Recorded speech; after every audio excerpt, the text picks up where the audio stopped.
ఈ ఫోటోలో ఉన్న వ్యక్తి యందం వాసు గురించి మీరు రాసిన మాటలు చాలా భక్తిపూర్వకంగా ఉన్నాయి. తీతుకు రాసిన పత్రికలోని మొదటి వచనాన్ని ఆధారంగా చేసుకుని దేవుని సేవలో మరియు సత్య విషయమైన అనుభవ జ్ఞానము కలిగి ఉండాలనే మీ ఆకాంక్ష స్పష్టంగా కనిపిస్తోంది.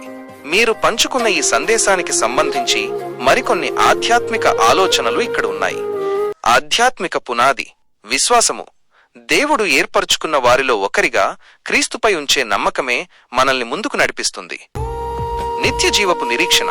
ఈ లోకపు కష్టాల కంటే దేవుడు వాగ్దానం చేసిన నిత్య జీవంపై మన దృష్టిని ఉంచడం ప్రాముఖ్యం. అనుభవ జ్ఞానము. కేవలం చదవడం ద్వారానే కాకుండా దేవునితో వ్యక్తిగత అనుబంధం ద్వారా వచ్చే జ్ఞానమే నిజమైన భక్తికి ఆధారం. సత్యమును మీరు గ్రహించెదరు, అప్పుడు సత్యము మిమ్మును స్వతంత్రులనుగా చేయును.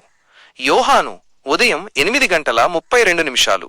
మీరు దేవుని దాసునిగా సత్య మార్గంలో సాగిపోతూ అనేకులకు ఆశీర్వాదకరంగా ఉండాలని కోరుకుంటున్నాను.